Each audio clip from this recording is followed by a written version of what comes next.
Okay, in the second hour, we are going to talk about chapter 4. 这个是什么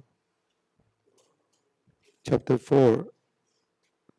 Okay, in chapter 4, we are going to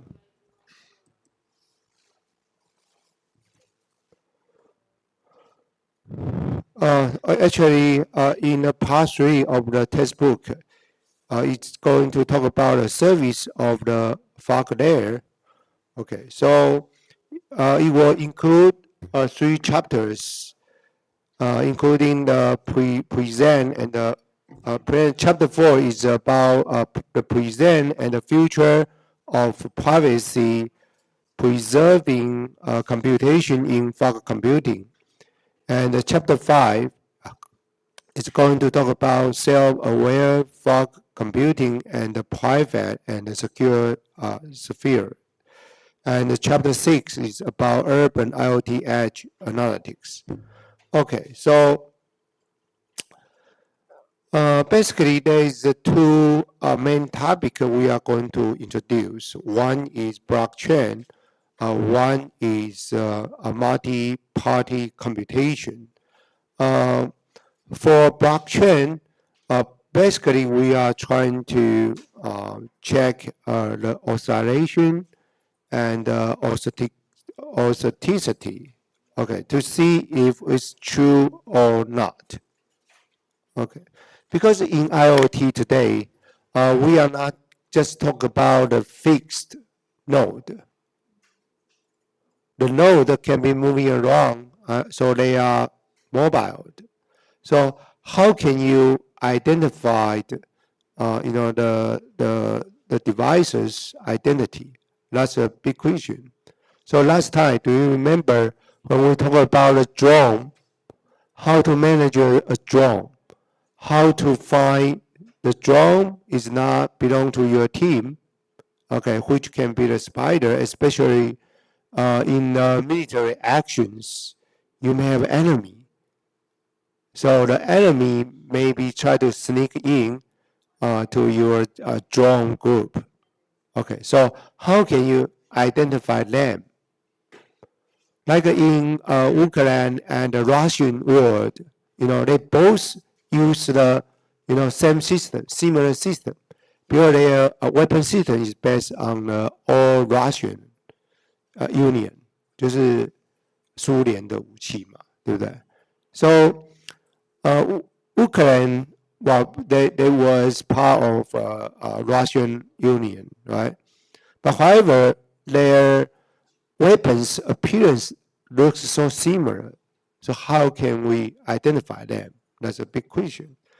Okay, so maybe you are not familiar with blockchain, but you heard about Bitcoin, right?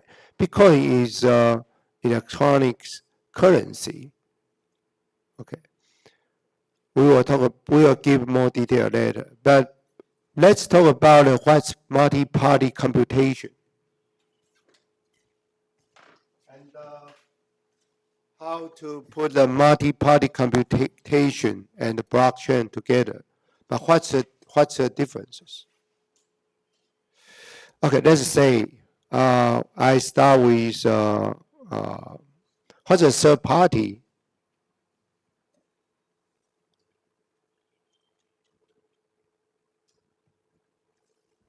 If anyone know the Coke formula, I think everyone drink Coke, right? 可口可乐. But do you know the formula of a Coke until today is still a mystery. Nobody know. Because the company has never submitted the patent of the Coke. Because they have never they never patent it. So they don't need to put the formula in public. 就是没有申请专利，就不用公开。Okay, but they have so many factories in the world. How can they still keep the secret? Why? Because they try to take a part of it. For example, they may have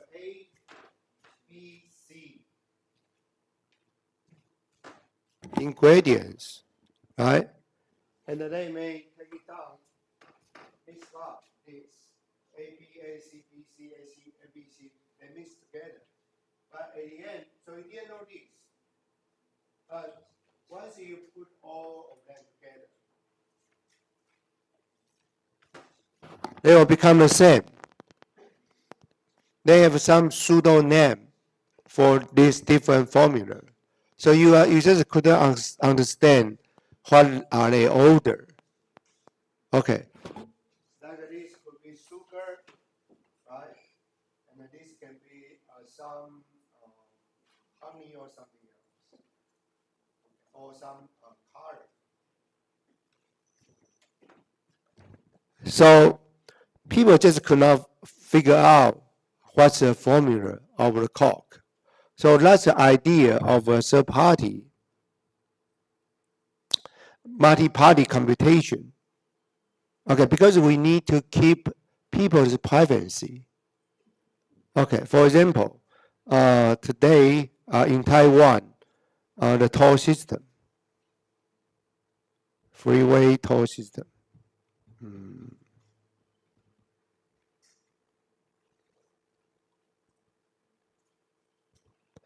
Do you think our current system sustain the user's privacy? Do you think? What's the problems with our current system? The big problem of Taiwan today, toll system today, is the company called Far East. Okay, they was the real, the company who running the system, but they are not government. Okay, but once you applied your RFID labels, or we call e-tag, you need to give all your personal information, so they know your plan, your RFID code, and your address, because they are going to send you the bill. But that's not right, because they know everything. Actually, it should be something like the formula of the Coke. Okay, why? Because only police department can know. Only police department can know people's name, ID, and your address. That's a private information. But how about a Bureau of the Motor Vehicle? In the United States, we call BMV.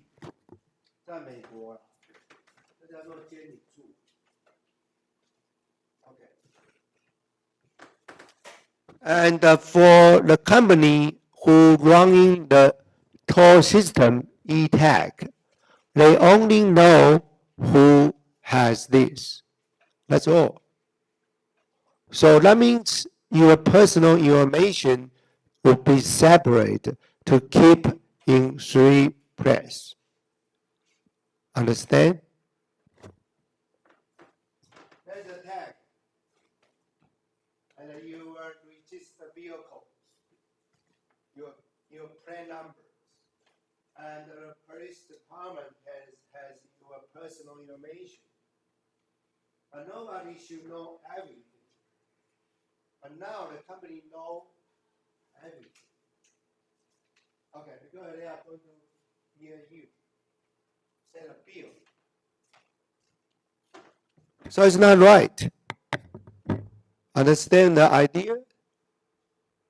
Okay, so basically we are trying to tell you the idea of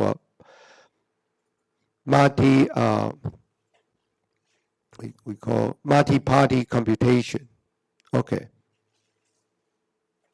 So that's a concept. But how to implement this? There's many methods have been introduced here, including virtual idea, functionality, framework, share mind, SPDD, and the fair play MP, and the secure computation API testing. Well, I know there's a lot. Okay, so let me make it more briefing. Okay, so let's go to the table they provide here. Okay, that's the table. Comparison between multi-party computation frameworks. Okay, so there are many different framework solutions like Vive or ShareMind, SPDZ, SCAPI, or Fair Play MP, TESTI. Okay, anyway, here give you information about the programming language, okay, and the technique, and the number of participants. So there is some limitations.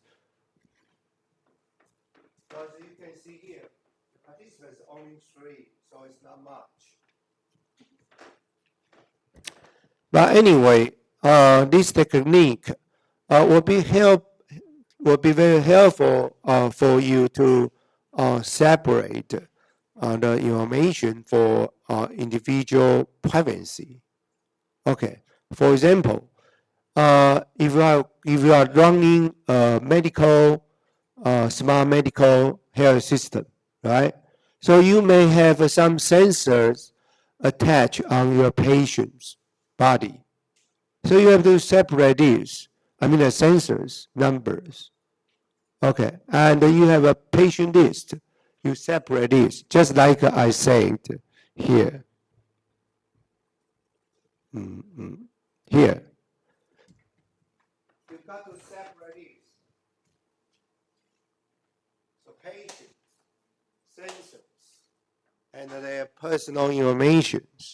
So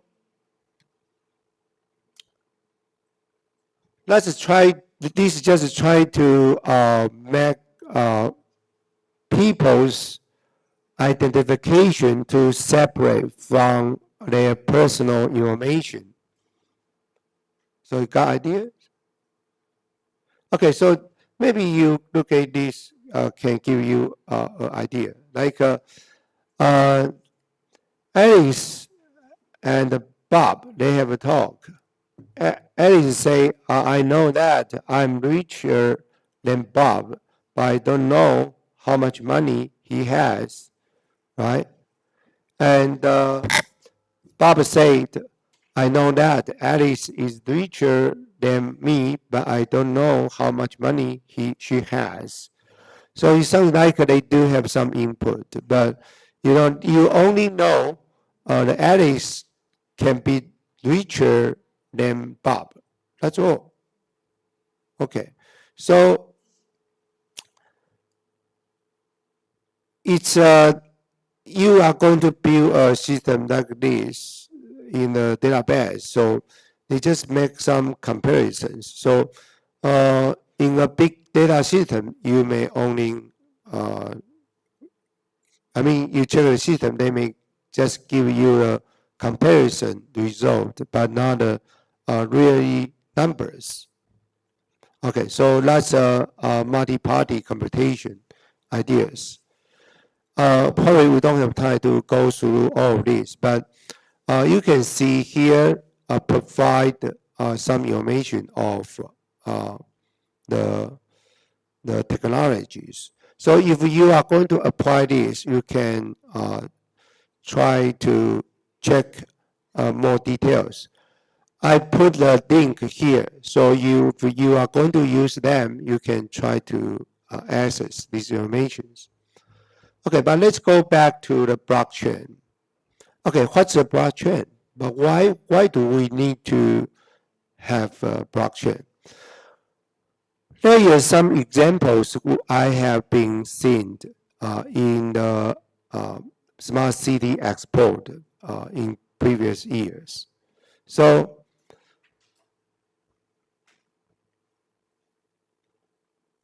this is what we have been seeing. in 2023 Small Cities Summit and Export. So what they introduced, the system including the edge computing plus AI, green energy, and the blockchain. Okay, let's come to questions. Why green energy and blockchain?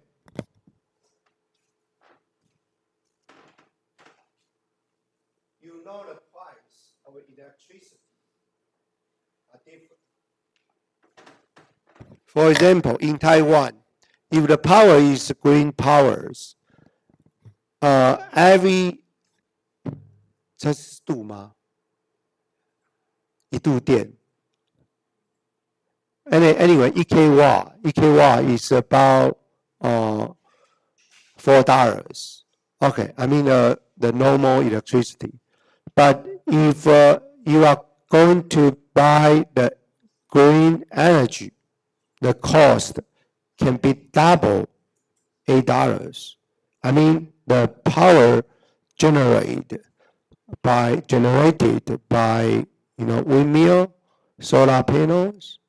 Okay, but who is going to prove this is green power? Because value is different, right? Okay, so the only way is once they generate the powers, they will have blockchain on it. Okay, I know you didn't know what is blockchain yet, but later.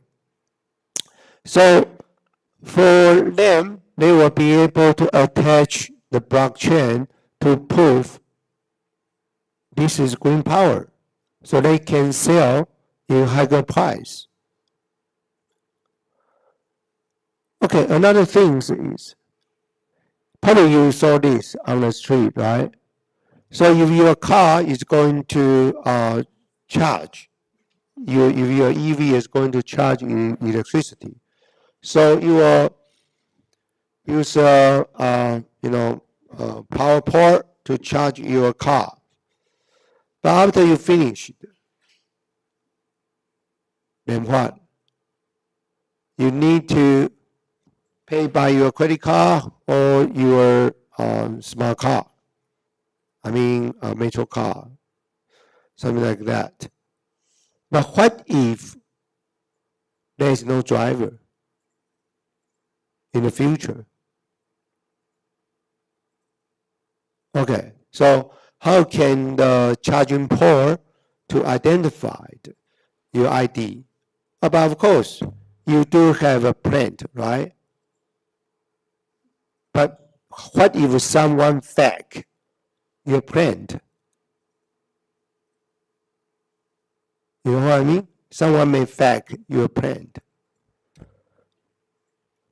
Okay, so anyway, in the future, everything will be electrolyte. So when the car is running on the road, remember in chapter 3, we can only know the plant. But do you know the driver's name? Probably not. I think you should not be able to know the driver's name, right? Okay. Except you are police. You can check the system. Or you know the driver. You know that's your friend's car. Okay. So we need to have the system to identify each other. I mean, car to car. Otherwise, your car can be hijacked by someone else. Right? Okay. So there's a questions. I think most of Taiwanese students may like me. Our English was not as good as native English speakers. So I just try to explain this in English first. What's the difference between authorization, authentication, and authenticity? Okay, for authorization, that means the right to access. Authentication is to you check, verify the license plate, and authenticity is true or not. Okay, but what's the phenomenon and pseudo anonymization technique? What's the difference? 一个是假名，一个是不记名。Anonymous 是匿名。Okay, so you will not be able to know who is. But for pseudo anonymization, is to give a name, like a plant, or like my name is Su Hao, right? So I may use the pseudonym. Maybe I use English name like Jason. Okay, Jason is me. So you still have the name, but pseudo. The big difference between the anonymization and the pseudo-anonymous data, because these still allow for some form of re-identification. 那匿名是不行的。Like you find my name, my pseudonym is Jason, right? So you will be able to re-identify. Or with car plate numbers, you will be able to re-identify my real name. OK， 知道意思吧？所以once we are going to mask data, we may consider to use pseudonymization or anonymization. OK， 大概就是有两种的方法。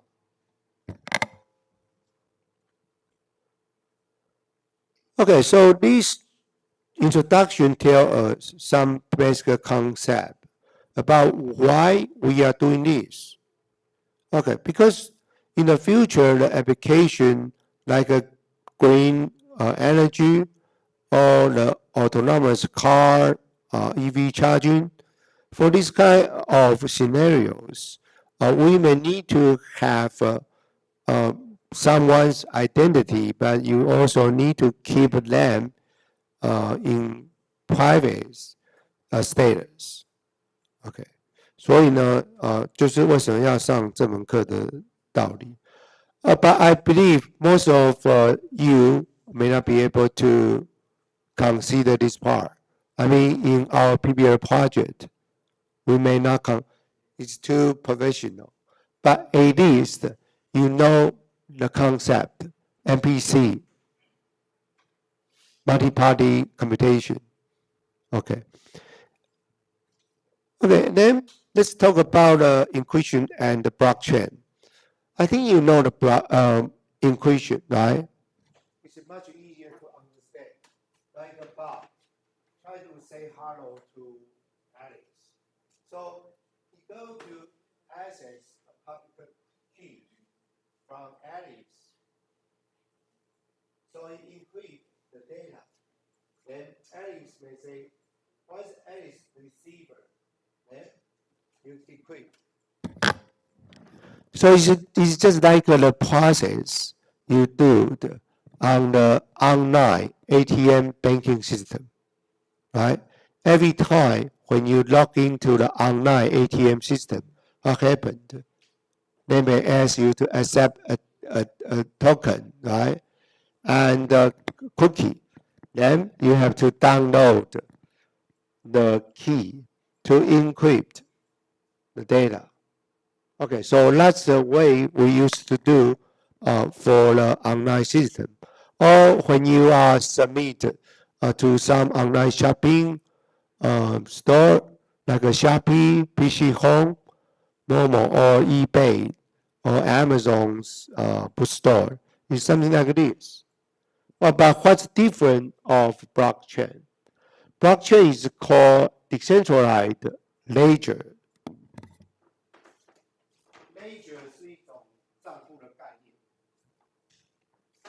Okay, so let's watch a video so you may easier to understand.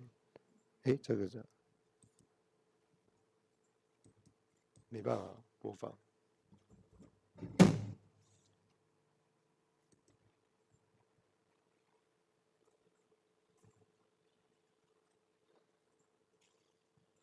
Blockchains are incredibly popular nowadays. But what is a blockchain? How do they work? What problems do they solve? And how can they be used? Like the name indicates, a blockchain is a chain of blocks that contains information. This technique was originally described in 1991 by a group of researchers and was originally intended to timestamp digital documents so that it's not possible to backdate them or to tamper with them, almost like a notary. However, it went by mostly unused until it was adapted by Satoshi Nakamoto in 2009 to create the digital cryptocurrency Bitcoin. Now, a blockchain is a distributed ledger that is completely open to anyone. They have an interesting property. Once some data has been recorded inside a blockchain, it becomes very difficult to change it. So how does that work? Well, let's take a closer look at a block. Each block contains some data, the hash of the block, and the hash of the previous block. The data that is stored inside a block depends on the type of blockchain. The Bitcoin blockchain, for example, stores the details about a transaction in here, such as the sender, receiver, and the amount of coins. A block also has a hash. You can compare a hash to a fingerprint. It identifies a block and all of its contents, and it's always unique. So hash, just like a fingerprint. Once a block is created, its hash is being calculated. Changing something inside the block will cause the hash to change. So in other words, hashes are very useful when you want to detect changes to blocks. If the fingerprint of a block changes, it no longer is the same block. The third element inside each block is the hash of the previous block. And this effectively creates a chain of blocks, and it's this technique that makes a blockchain so secure. Let's take an example. Here we have a chain of 3 blocks. As you can see, each block has a hash and the hash of the previous block. So block number 3 points to block number 2, and number 2 points to number 1. Now the first block is a bit special. It cannot point to previous blocks because, well, it's the first one. We call this block the Genesis block. Now, let's say that you tamper with the second block. This causes the hash of the block to change as well. In turn, that will make block 3 and all following blocks invalid because they no longer store a valid hash of the previous block. So changing a single block will make all following blocks invalid. But using hashes is not enough to prevent tampering. Computers these days are very fast and can calculate hundreds of thousands of hashes per second. You could effectively tamper with a block and recalculate all the hashes of other blocks to make your blockchain valid again. So to mitigate this, blockchains have something that is called proof of work. It's a mechanism that slows down the creation of new blocks. In Bitcoin's case, it takes about 10 minutes to calculate the required proof of work and add a new block to the chain. This mechanism makes it very hard to tamper with the blocks because if you tamper with one block, you'll need to recalculate the proof of work for all the following blocks. So the security of a blockchain comes from its creative use of hashing and the proof of work mechanism. But there is one more way that blockchains secure themselves, and that is by being distributed. Instead of using a central entity to manage the chain, blockchains use a peer-to-peer network and everyone is allowed to join. So when you need someone to joins join this network, he gets a full copy of the P2P blockchain. The node can use network. this to verify that everything is still in order. Now, let's see what happens when someone creates a new block. That block is sent to everyone on the network. Each node then verifies the block to make sure that it hasn't been tampered with. And if everything checks out, each node adds this block to their own blockchain. All the nodes in this network create consensus. They agree about what blocks are valid and which aren't. Blocks that are tampered with will be rejected by other nodes in the network. So to successfully tamper with a blockchain, you'll need to tamper with all the blocks on the chain, redo the proof of work for each block, and take control of more than 50% of the peer-to-peer network. Only then will your tampered block become accepted by everyone else. So this is almost impossible to do. Blockchains are also constantly evolving. One of the most recent developments is the creation of smart contracts.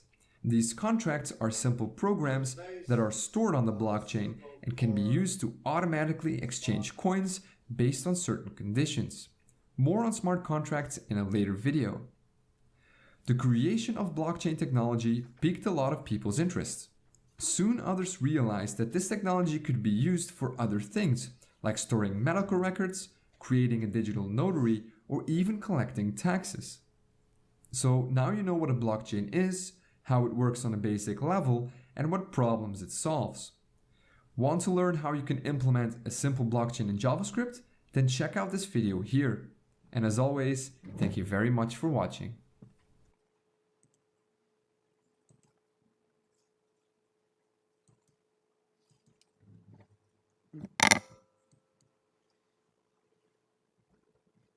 Where is our?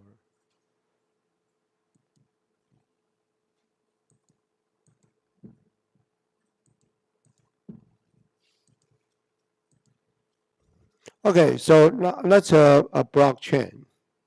So now you may have a better understanding for how blockchain works.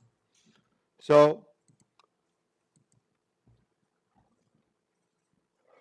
let's look at another term called non-fungible token. Non-fungible token is like blockchain.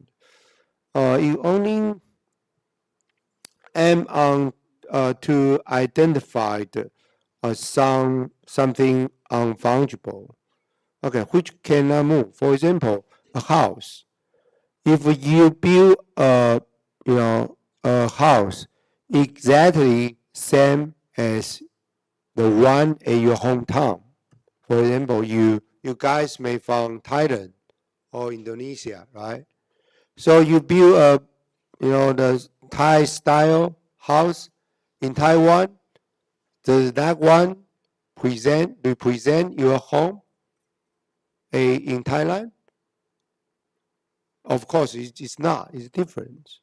So non-fungible means like that. So you won't be able to. You can go to check the further information there. Okay. So anyway, we know they are different, but let's look at some informations about the non-fungible token. Okay. Here is what I found in Wikipedia. Okay, this one is the first unit of a non-fungible token. Okay, but now the technology have been widely applied in some like players car, like a soccer player or a game car. You everyone know the Shohei Ohtani. So that kind of baseball player car, you may use the non-fungible token, okay, to secure. So even someone steal the car, okay, once it was being found, that still belong to you. Okay, but why this is so important?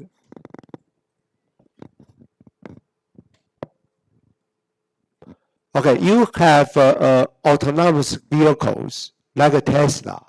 Okay, in the futures, probably you don't need a driver, right? but someone just drive you away. Okay, but how can you call your car back? Somehow they change the system.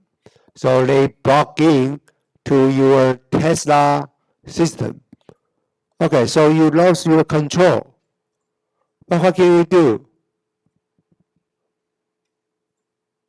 Because you are not a technical geek. You didn't know how to break through the system. What can you do? Okay, only thing you can have is that you have something like a non-fungible token to prove I'm the real owner of the car. Okay, like in Taiwan, if you have bike, what bike? I mean the bicycle. It's very easy to be stolen, right? Someone may just take it away when leave your bike. So what can you do? Actually, in Taiwan, the bike has number on it. So you just register this on the police station. But that's the current system. In the future, it should be adopted some system like a non-fungible token. Also including your house.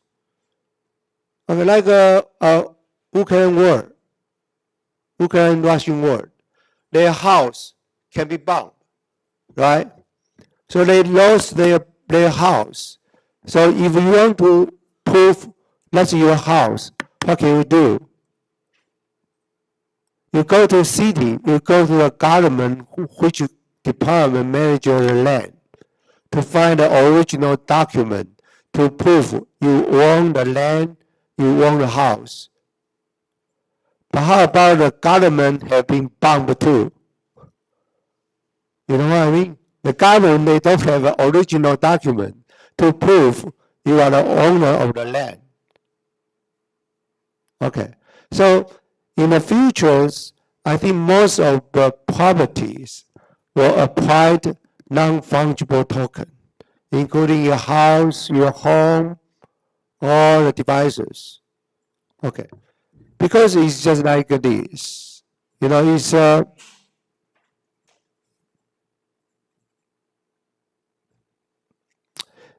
ledger, decentralized ledger.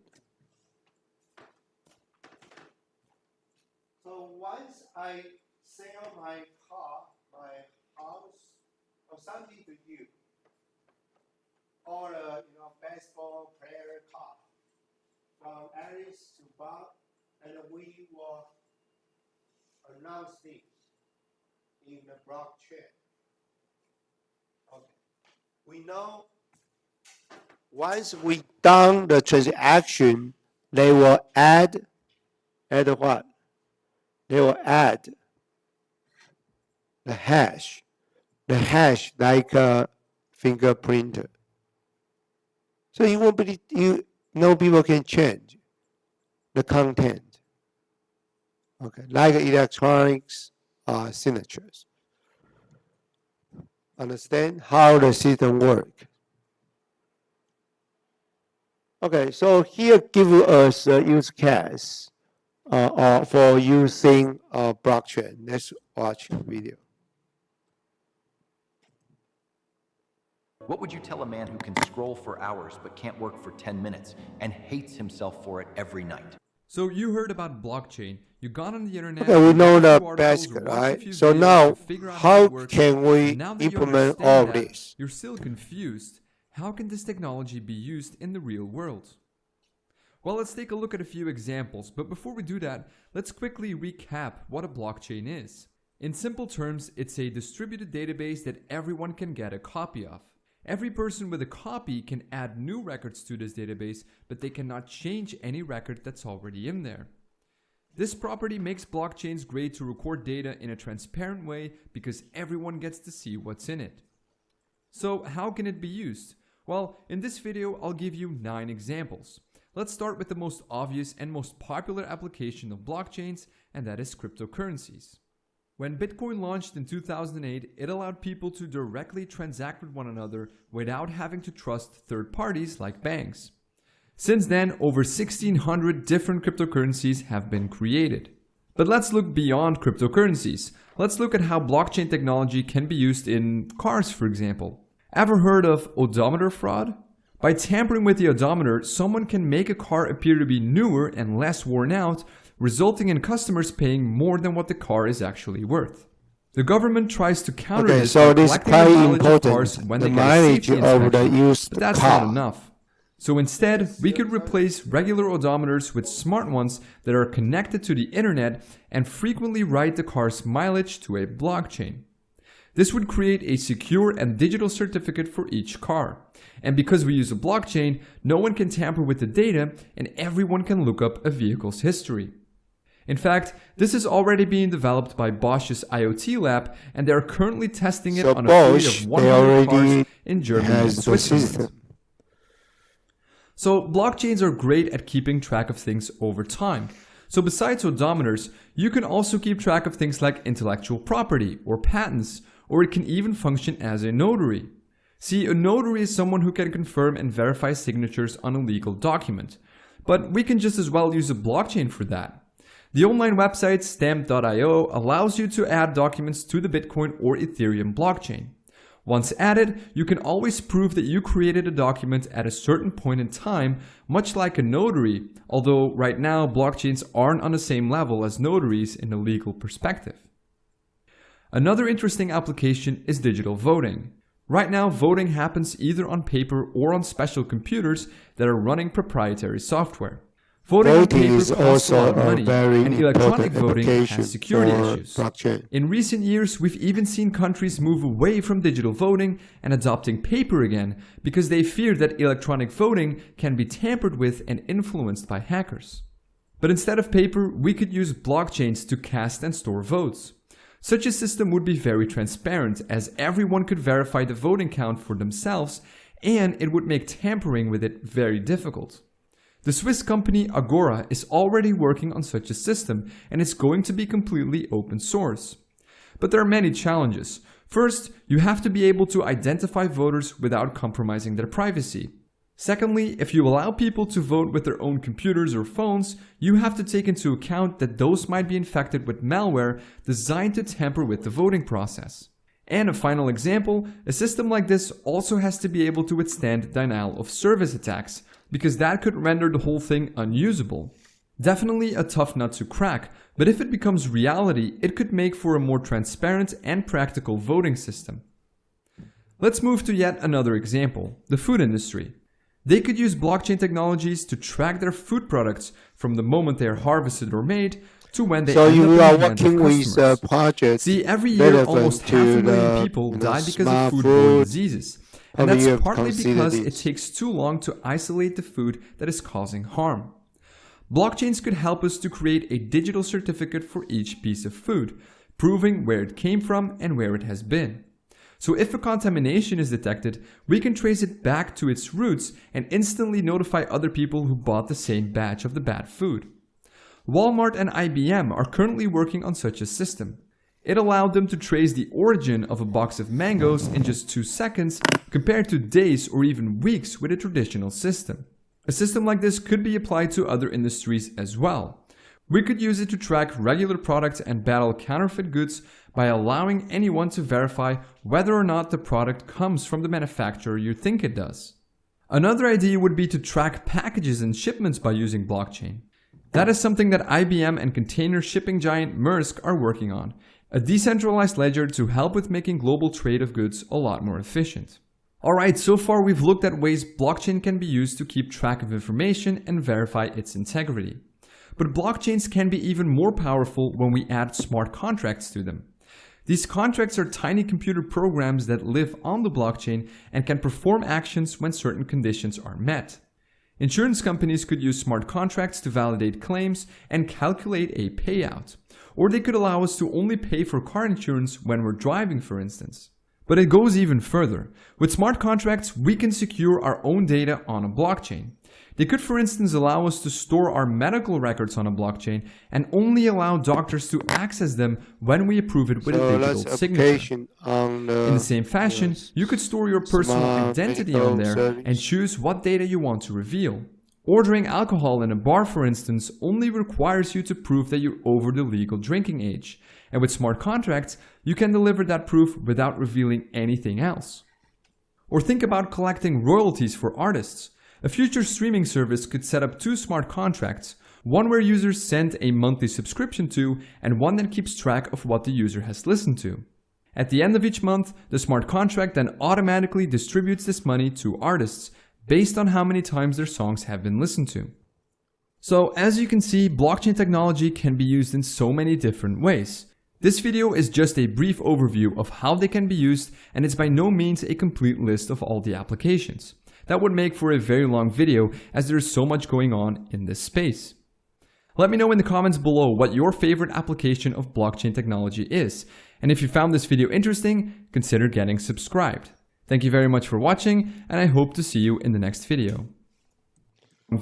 As there is so Okay, so as we can see here, today the blockchain has been applied many fields, in not just only in the car plant and voting and for tracking the food quality, or for the medical records, something like that. Okay, I think it's going to be adopted in more and more field in the future. So it's a quite important technology today.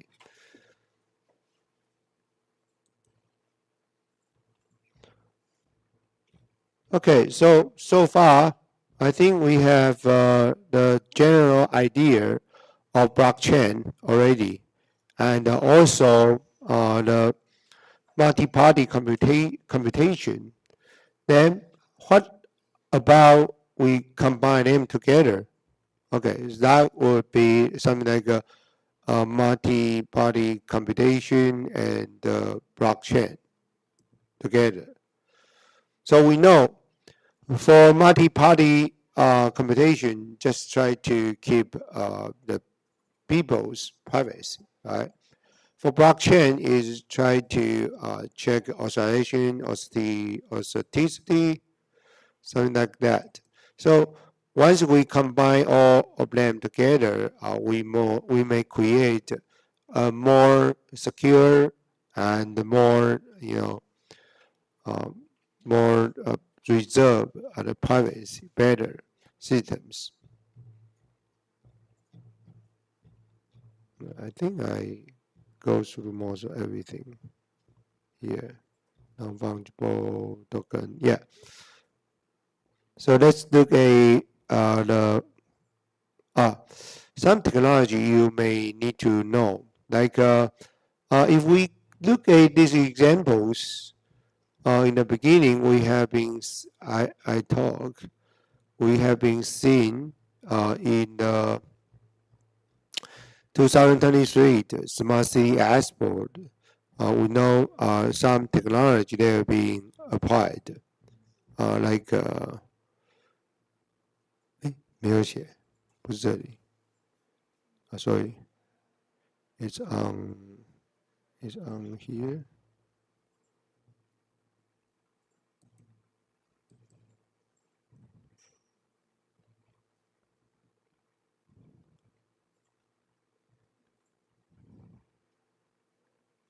I start with the examples. This is the IoT application, which you use to make records of CNC machining. Okay, so like here, they use IoTA. That's called blockchain tree, and that's a database, and that's a system architecture, and that's a machine. So they have one IPC to be the central controller. Okay, but how if you are going to implement something like this, what can you do? You can visit this website. Okay, they provide the solutions for you. So you can go to the Get Start, and they have some example like car wallets or smart charging, and the usage based insurance. Okay, so you can go to check the subsection of mobility to gain more information. So that's what is IoT A. So you can just go. 为什么不跳出来 Go their website. Okay, so they do have some update. We build cutting edge technologies. IoTA delivers permissionless public blockchain infrastructure to bring the benefit of Web3 to the real world. Okay, so here explain what is IoTA. So founded in 2015, IoTA is a public goods infrastructure to bring trust into our digital world. One of the world's most established blockchain projects. It enables builders, enterprises, and governments to create the DLT project and interact with each other in a secured, trusted, and verifiable way. And here is the features.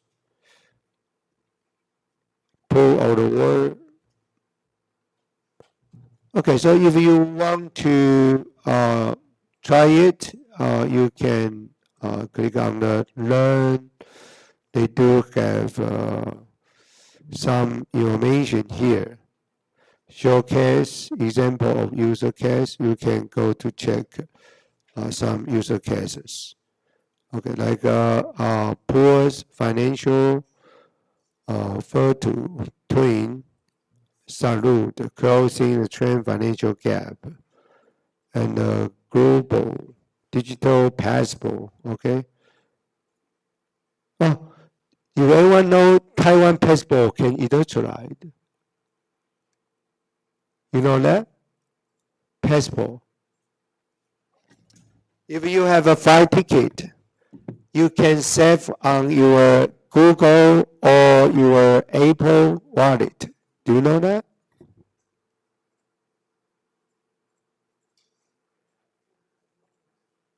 Usually, if you are using the iPhone or Android, you should have wallet, right? So you can have your credit card, you can have your flight ticket, you can have a traffic card if you go to Japan. Okay, so the function is just like easy car, 就是悠游卡. Okay, but today, Taiwan, you can put Taiwan passport in your wallet. You can go to check the news. Okay, but I didn't know how can they prove it's not fact. But you know, the function is the same. The function is because like your easy car, why you can put your easy car on your cell phone? Like if you go to Japan, you can have a easy car. I mean Japanese version easy car. Okay, but the physical car there is RFID on it. So our passport has IC on it, right? So you will be able to functionalize on your cell phone too. Okay, anyway, there's so many use cases. You can take a look.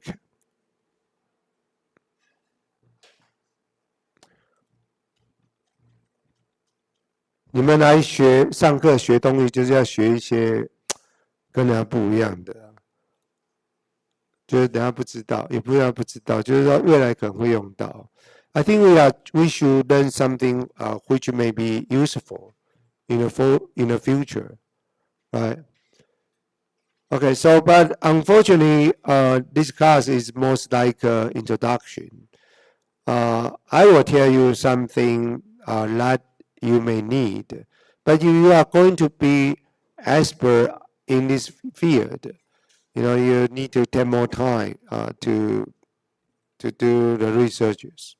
But I believe nowadays a lot of companies are seeking the talents who can work on this.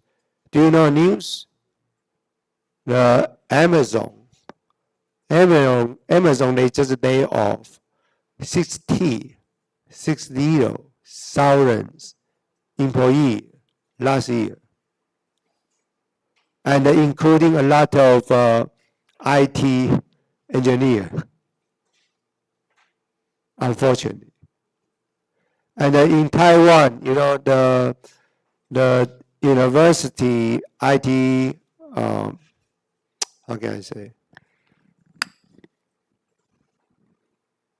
The score goes down if you are going to apply IT departments. Because now people sounds like more appreciate electrical engineering, electronics engineers, like a semiconductor or something else. Because most of young talents, young peoples, they think the AI is going to replace the work of programming. But I don't see in that way. If you know something quite unique, you will still need programmers. Especially the IoT is quite unique. It doesn't like the general systems. Okay. So what time is it? Is 11:48. Originally, I want to reserve some time for you to discuss your PBL project, but sounds not have enough time. So let's look okay, so you know the application and you know the tool. The secure tool is called IoT. Okay, so maybe let's look at this. Why we need to have IoTA?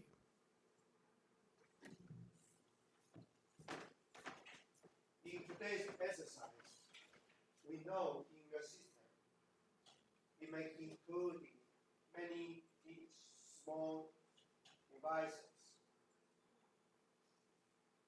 right? How can you identify them?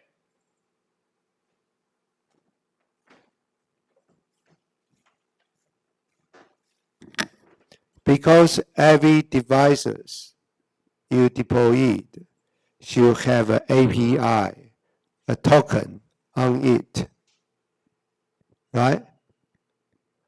So I just find if I want to intrude your system, what should I start with?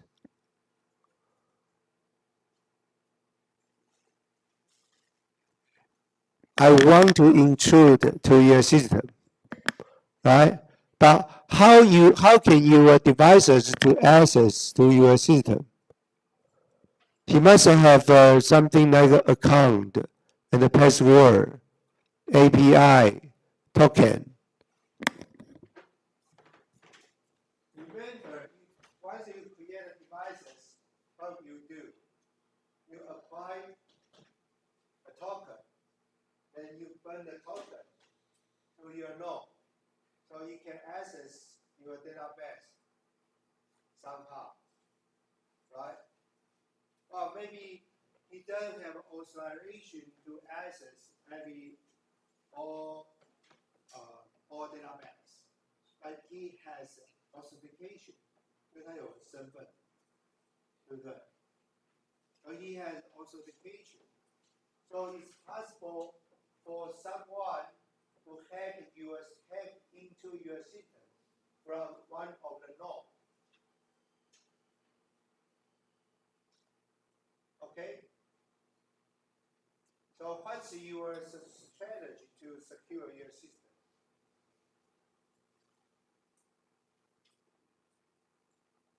When you are design an IoT system. So we separate them.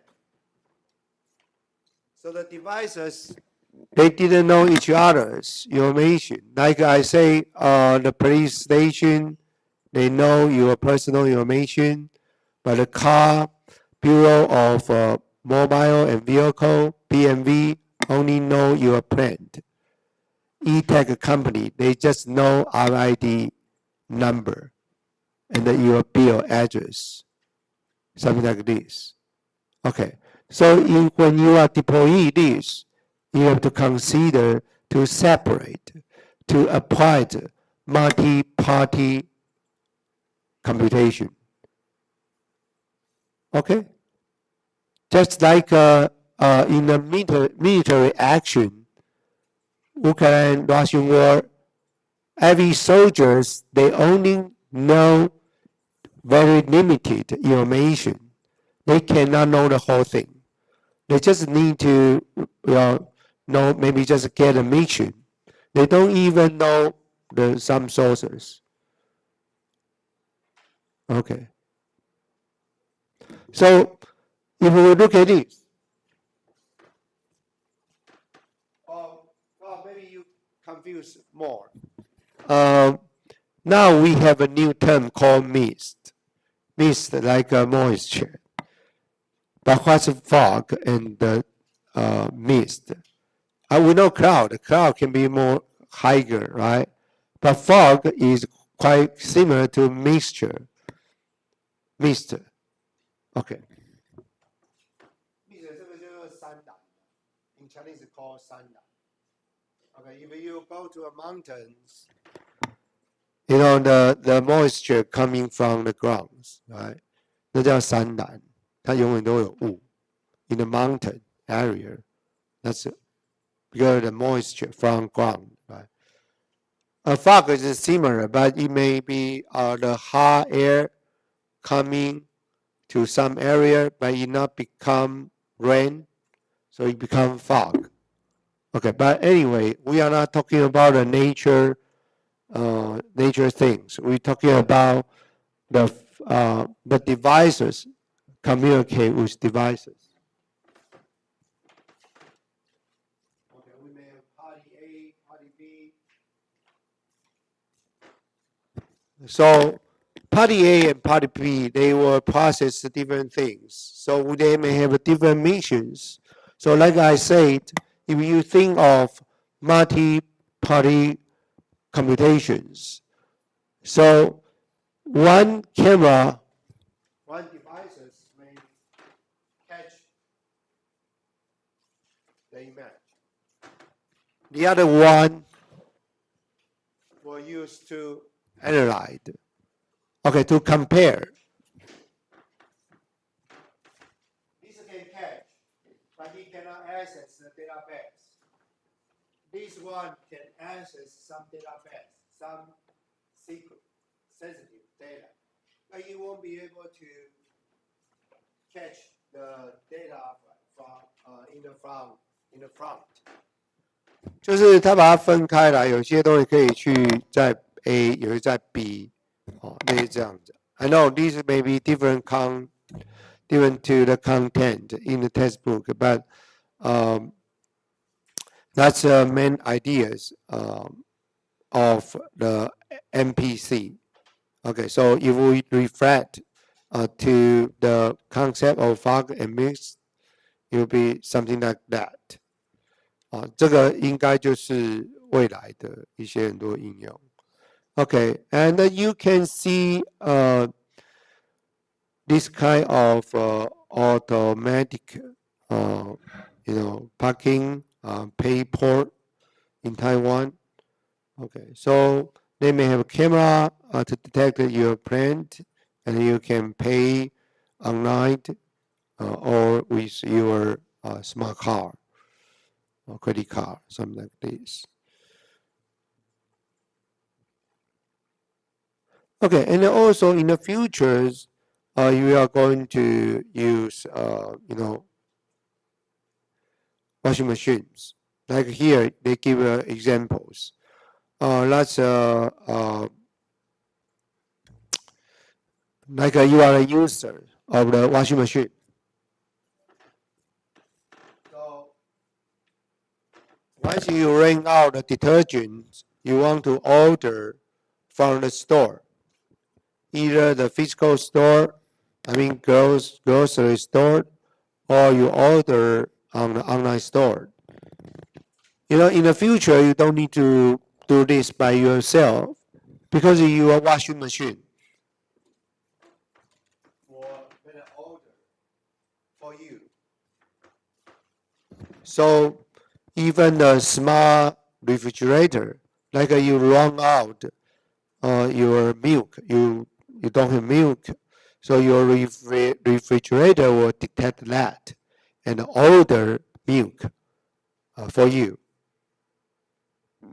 就是以后的智慧冰箱和智慧洗衣机。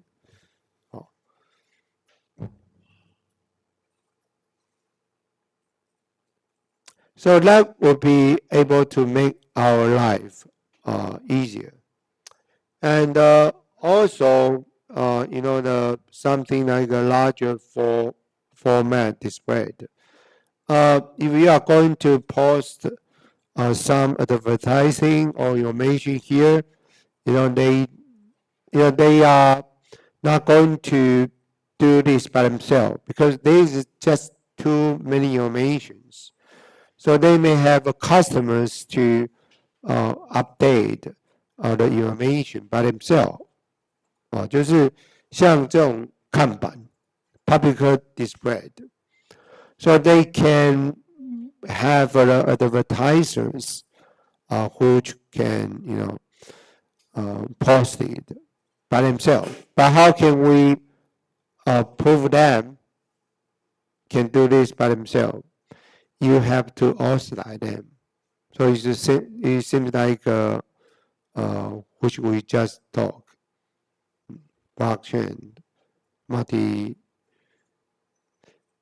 multi-party computations. Okay, again, last time in chapter 3, we have been mentioned this already, right? So you need to have a blockchain database to know which drum is in your group. Do you know in the next years how many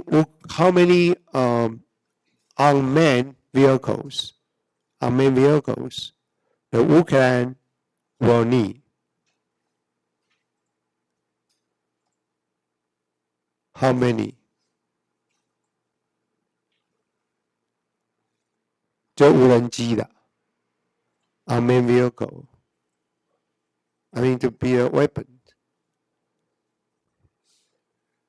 I remember they call 超过million.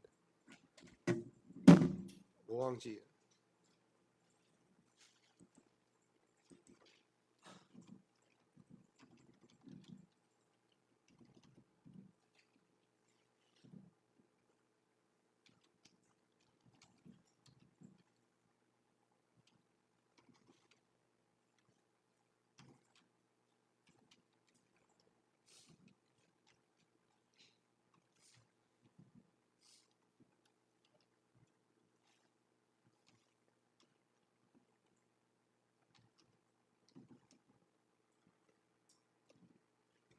No?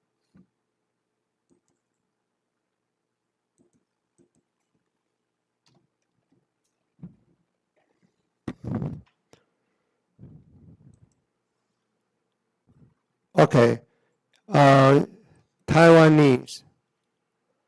Taiwan is going to buy over 210,000.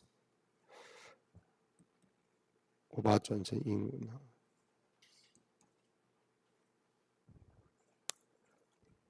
Overall objectives based on the defense budget detail in April 2026. The ROC Armed Force plan to procure more than 210,000 drones of various types, including more than 200,000 attack drones. It's amazing, right? So you really need to this kind of system to identify which drone is in your team. We are not just talking about hundreds, thousands. We are talking about, 200,000. But if you look at the Ukraine and the Russian war, they use more. Okay. So we can see this technology is really important. Okay, I think it's 12. We have been go through almost everything. Okay, if you need to know the technology, you may check some website here for multi-party computation and for combining them together, the combination of MPC with blockchain here start with this is German, right? Do you know this? Enigma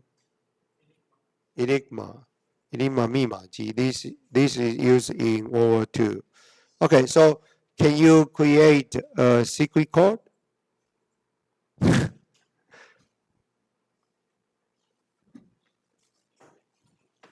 you type this, you won't know what it is, right? Because it's meaningless. W96J0DK, what it is?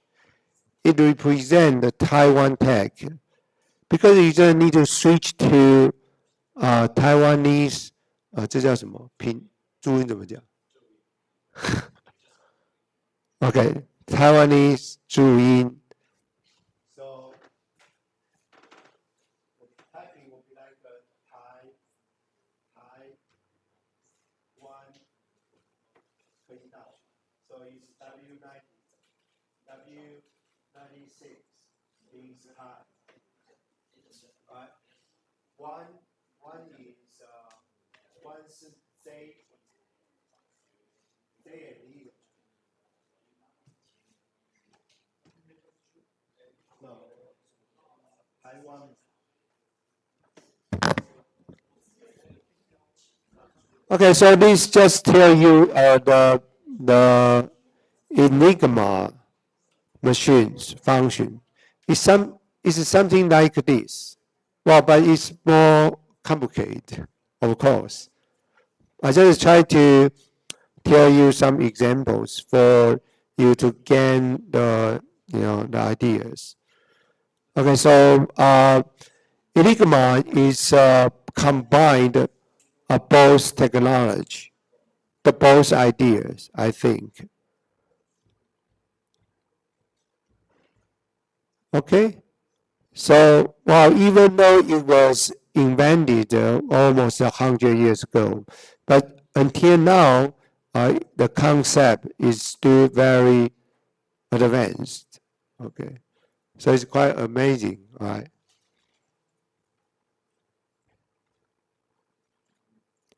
Okay, so the summary. This chapter has provided a summary of multiple concepts of the secure computation in different approaches. The first section 4.0 and in exchange data anonymously without a trusted third party or blockchain. That is a secure way of online transaction. We describe the concept. Okay, so your project maybe not apply this, but if you have this concept, trust me, you can build something very professional and in the industrial grade. But that's what you have to know. Okay? In the class, maybe what you did, it sounds like a toy. But with this concept, it's no longer to be a toy. It will be the high-tech devices with very good secure mechanisms. I think the class today is very important, and I'm sorry because I do have a meeting in the first hour, so we have to do the hands-on first. But I think this can also give you a very good concept about, about the connection. And the lecture teach you how to make your system more secure. Okay, so that's all for today. Any questions? No? Okay, so let's go for lunch.